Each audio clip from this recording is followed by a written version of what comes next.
Greetings, YouTube.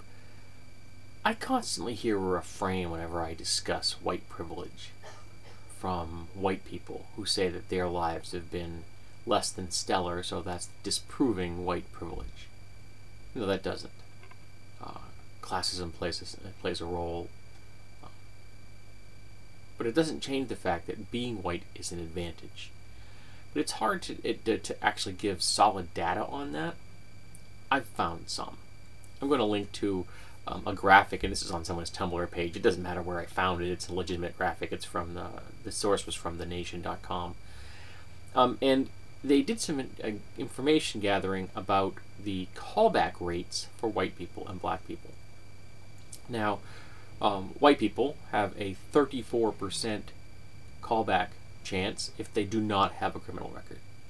So about a third of the people who put applications in get callbacks if they're white and they have no criminal record. Okay. In today's economy, that doesn't seem unreasonable. If they have a criminal record, and these people with convictions, there's a 17% chance of callback. So it's much harder, half as many callbacks if you are a white person with a criminal record in America.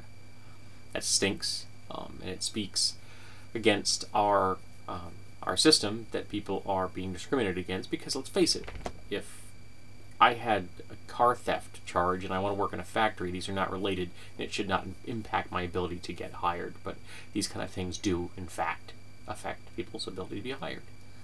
Alright, so you got 34% chance if you're white and you get a callback and you have no criminal record, and you got a 17% chance if you're white and you do have a criminal record. So now, what about the black people? Black people have a 14% chance of being called back if they don't have a criminal record. So let me be very clear about that. A white person with a criminal record has a 3% greater chance of a callback than a black person that has no criminal record. That's white privilege. You won the melanin lottery. Simply based on the luck of the draw, because you were born white. Even if you're a criminal, you have more chance of getting a callback for an interview than a law-abiding black person. Now, if you are a black person that has a criminal record, you have a 5% chance of getting a callback. Gee, I wonder why so many black people who have criminal records have a hard time finding a job. And we know for a fact that black people are arrested more than white people, even though, for example, drugs are used at the same rates, and yet black people get arrested more, get more convictions, and get longer sentences. Even though blacks and whites are using drugs at the same rates, and because there are more white, that means there are more white people consuming drugs in America, and yet there are still more arrests in the black community. There's still more convictions, and their cases, their sentences are longer. And in fact, for the stop and frisk crowd, like in New York City, black and brown people get frisked a whole lot more, even though a higher percentage of white people are carrying illicit materials. The police don't care about the actual illicit materials. The police care about harassing black and brown people. That's what the stop and frisk is about. It's endemic, systematic, institutionalized racism. But this chart is simple, it's clear, and it's a wonderful example of what white privilege is. Simply by virtue of birth, a white person has a huge advantage over a black person. And that's wrong.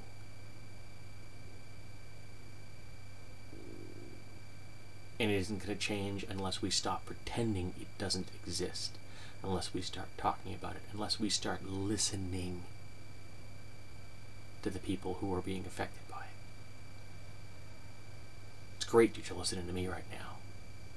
Now go listen to a black person.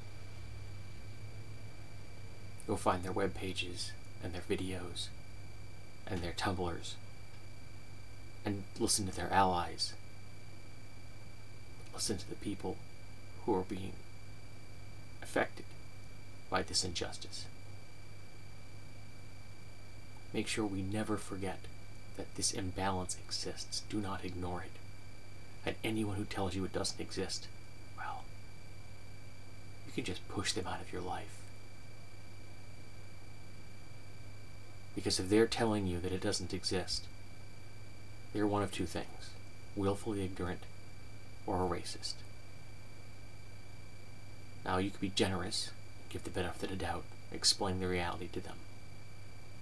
And if they still adhere to that, then they've eliminated one of those two options now, haven't they?